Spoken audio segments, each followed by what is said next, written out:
इहादे तो आज्ञा मैंने जेनटा कहले टिकेट करी जापान जीवा रेडी करमा जिते बोले पहला हमको कहले मत तो टिके बहुत कड़ा है आज्ञा।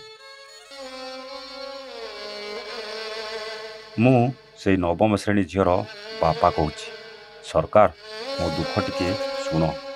ଯଦି ସରକାର ମୋ ଦୁଃଖ ନ ଶୁଣିବେ ମୋ ଝିଅର ସବୁ ସ୍ୱପ୍ନ ଧୂଳିସାତ ହେଇଯିବ। ରାତି ପାହିଲେ ମୁଁ କରଣୀ ଧରି ବାହାରିଯାଏ ଅନ୍ୟମାନଙ୍କ ଘର ତୋଳିବାକୁ।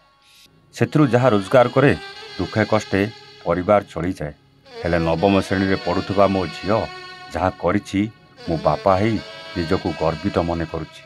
ସେ ଯେଉଁ କାମ କରିଛି ତାକୁ ନେଇ ଖାଲି ଆମ ଅଞ୍ଚଳ ନୁହେଁ ପୁରା ଦେଶ ଗର୍ବ କରୁଛି। ଯାହାକୁ ଶୁଣି ମୋ ଛାତି କୁଣ୍ଡେମୋଟ ହେଇଯାଉଛି। ସେ ଏମିତି କାମ କରିଛି ତାକୁ ଜାପାନ ଯିବାକୁ ପଡ଼ିବ। ହେଲେ ମୁଁ ଜଣେ ଦିନ ମଜୁରିଆ, କେଉଁଠୁ ଆଣିବି ଏତେ ପଇସା? ସରକାର ମୋ ଝିଅର ସ୍ୱପ୍ନ ପୂରଣ କର। ମୋ ଝିଅକୁ ଜାପାନ ଯିବାରେ ସାହାଯ୍ୟ କର। ଦର୍ଶକ ବନ୍ଧୁ, ଏ କଥା ଆମର ନଥିଲା। ଏ କଥା ଥିଲା ନବମ ଶ୍ରେଣୀରେ ପଢ଼ୁଥିବା ଗୋଟେ ଛାତ୍ରୀର ବାପାର କଥା। ହଁ ଆଜ୍ଞା, ଦିନ ମଜୁରିଆ ପରିବାରର ନବମ ଶ୍ରେଣୀ ଛାତ୍ରୀ ଜାପାନ ଯିବ। କଥାଟା ଶୁଣିବାକୁ ଆଶ୍ଚର୍ଯ୍ୟ ଲାଗୁଥିଲେ ବି ସତ। ବରଗଡ଼ ଜିଲ୍ଲା ସୋହେଲା ବ୍ଲକ ସରକଣ୍ଡା ଗାଁର ନବମ ଶ୍ରେଣୀ ଛାତ୍ରୀ ଟିକେଶ୍ୱରୀ ଭୁଏ ନିଜ ସାଇନ୍ସ ପ୍ରୋଜେକ୍ଟ ସହ ଜାପାନ ଯିବାକୁ ମନୋନୀତ ହେବା ପରେ ଗାଁରେ ଏବେ ଦେଖାଦେଇଛି ଖୁସିର ମାହୋଲ। ସରକଣ୍ଡା ଗାଁର ରାଜମିସ୍ତ୍ରୀ ଭାବେ କାମ କରୁଥିବା ଗୋବିନ୍ଦ ଭୁଏ ଏବଂ ସୁଜାତା ଭୁଏଙ୍କ ଝିଅ ଟିକେଶ୍ୱରୀ ସପ୍ତମ ଶ୍ରେଣୀରେ ପାଠ ପଢ଼ୁଥିବା ବେଳେ ସାଙ୍ଗ ଘରକୁ ଯାଇଥିଲେ। ବୁଣାକାର ଗାଁ ଭାବେ ପରିଚିତ ସରକଣ୍ଡାରେ ଘରେ ଘରେ ବସ୍ତ୍ର ବୁଣୁଥିବା ବେଳେ ସାଙ୍ଗ ଘରେ ମଧ୍ୟ ବସ୍ତ୍ର ବୁଣୁଥିବା ଦେଖିଥିଲେ ଟିକେଶ୍ୱରୀ। ଆଉ ସେଇଠାରୁ ଅରଟରେ ସୂତା ଗୁଡ଼ାଇବା କଷ୍ଟକୁ ଅନୁଭବ କରିପାରିଥିଲେ ସେ, ଯାହାକୁ ନେଇ ନିଜ ଭିତରେ କିଛି ସହଜ ଉପାୟ ପାଇଁ ଚିନ୍ତା କରିଥିଲେ। ସ୍କୁଲରେ ବିଜ୍ଞାନ ପ୍ରଦର୍ଶନୀରେ ନିଜ ବିଜ୍ଞାନ ଶିକ୍ଷକଙ୍କୁ ଅରଟ ପ୍ରୋଜେକ୍ଟ ବିଷୟରେ କହିଥିଲେ ଓ ଶିକ୍ଷକ ଏଥିରେ ତାଙ୍କୁ ଗାଇଡ୍ ବି କରିଥିଲେ। ପ୍ରକଳ୍ପର ନାଁ ରଖିଥିଲେ ବୁଣାକାରମାନଙ୍କ ପାଇଁ ସ୍ମାର୍ଟ ଅରଟ ଯନ୍ତ୍ର। ବହୁ ପରିଶ୍ରମ କରି ଅତ୍ୟାଧୁନିକ ଜ୍ଞାନକୌଶଳକୁ ନିଜ ବୁଦ୍ଧି ସାହାଯ୍ୟରେ ରେଗୁଲେଟର ଦ୍ୱାରା ସ୍ପିଡ୍ ବଢ଼ାଇବା ଓ କମାଇବା ସହ ବିଦ୍ୟୁତ୍ ବ୍ୟାଟେରୀ ତଥା ସୋଲାର ମାଧ୍ୟମରେ ଏହି ସ୍ମାର୍ଟ ଅରଟକୁ ନିର୍ମାଣ କରାଯାଇଛି, ଯାହାକୁ ବୁଣାକାରମାନଙ୍କୁ ସହଜ ହେବା ସହ ଅତି କମ୍ ସମୟରେ ସୂତା ଗୁଡ଼ାଇବାରେ ସହାୟକ ହେବ। 2023 ମସିହାରେ ପ୍ରଥମେ ଜିଲ୍ଲାସ୍ତରୀୟ ବିଜ୍ଞାନ ମେଳାରେ ପଦ୍ମପୁର ଯାଇ ରାଜ୍ୟ ସ୍ତରକୁ ମନୋନୀତ ହୋଇଥିଲେ। 2024 ମସିହାରେ ରାଜ୍ୟସ୍ତରୀୟ ପାଇଁ ଭୁବନେଶ୍ୱର ଓ ଜାତୀୟ ସ୍ତରୀୟ ପାଇଁ ଦିଲ୍ଲୀ ପ୍ରଦର୍ଶନୀରେ ତାଙ୍କ ପ୍ରୋଜେକ୍ଟ ସ୍ଥାନ ପାଇଥିଲା। ଏବେ କିନ୍ତୁ ଜାପାନ ଯିବ ତାଙ୍କ ପ୍ରୋଜେକ୍ଟ, ଯାହାକୁ ନେଇ ନିଜେ ଯେତିକି ଖୁସି ତା ସହିତ ସାଙ୍ଗସାଥି, ଗାଁ ଲୋକେ, ଶିକ୍ଷକ ଓ ମା ବାପା ବେଶ୍ ଖୁସି ଥିବା ଦେଖିବାକୁ ମିଳିଛି। ହେଲେ ଏହି ଦିନ ମଜୁରିଆ ବାପା ପାଇଁ ଅର୍ଥ ସାଜିଛି ବାଧକ। ସେ ସରକାରକୁ ନିବେଦନ କରିଛନ୍ତି ତାଙ୍କୁ ସାହାଯ୍ୟ କରିବାକୁ ଓ ତାଙ୍କ ଝିଅର ସ୍ୱପ୍ନ ପୂରଣ କରିବାକୁ।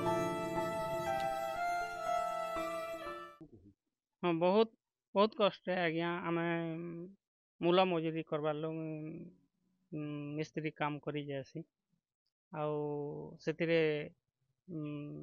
जेनटा भी होचे घर परिपोषण करी छुआ मान पाठ पढ़ारे केतेबेले पूरा भाव खर्च करी हेई पारुचे भी केतेबेले कंट्रोल भी हो जाउचे आउ इहादे तो आज्ञा मैंने जेनटा कहले टिकेट करी जापान जीवा रेडी करमा जिते बोले पहला हमको कहले मत तो टिके बहुत कड़ा है आज्ञा जे वर्तमान से सरकार केन्ता बतरे से नेबे आनबे सहयोग काण करबे मुई तो किसी नहीं जानी मत कहल न आज्ञा बोले केन्ना करी बा बोलिकी कहली यहाँ पहला ताकि देश न गोटे देश के गला पूरे अनेक खर्चा लागसी ताकर पासपोर्ट इत्यादि बना लागसी से आदे पिला माने खुली कथा होतले जे 10-15 हजार टका खर्चा लागी बा बोलिकी कहूछन बोला सेटा मुई काण करमी यहाँ काण मुई टिके भाभी ना पारबार आज्ञा आउ जदि से दरकार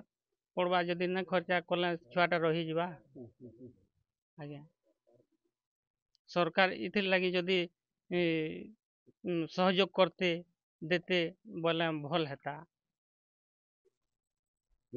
मोर ना भूमिश्वता प्रधान मुई आमर जेन जापान जो छात्री टिकेश्वरी भोए तार गोटे सांग आमर क्लास रे पढ़सी से टिकेश्वरी से बहुत भल बेले तार आमे कहि पारमा कि से ऑलराउंडर है से सबुथिरे पारंगम एंता कि आमर जेन साइंस एग्जिबिशन हेतला से जेन भाग नेतला से मनोनीत हे करी दिल्ली तक जीतला सेनु फिर सिलेक्ट हे करी यहाँ जापान जाउछे हमको सांग मन को एते प्राउड फील होउछे अमर अमर देश लगी गुटे गर्व है टिके स्टोरी अमर भारत लगी गुटे बहुत बेले गर्वर कथा कि आमर भारत रो जणे जो छे अलगा देश रे सेनु तार प्रोजेक्ट रिप्रेजेंट करबा लाई आमे सांग माने भी बहुत खुशी अछु तार लगी बहुत गर्वित अछु कि आमर सांग गुटे जापान जो छे बोली बहुत बड़ आश्चर्य है तापने एते भाबी पारी छे सेटा एते करी पारी छे सेटा गुटे बहुत बड़टे कथा है एंते आमे समस्ते भी त थिलु आमे भी भाबी पारी तो बाकी तार माइंड गुटे अलगा टाइप रे अछि से बहुत बहुत पहले बहुत से निजर बोली करी भाबी करी गुटे पहले गुटे जगह के मार कष्ट के बुझी पारी करी से गुटे प्रोजेक्ट तैयारी करी छे जेनटा कि हादे जापान जिबारली मनोनीत हेइछे। Bargarh Vijay Kumar Mishra report A1 Odia.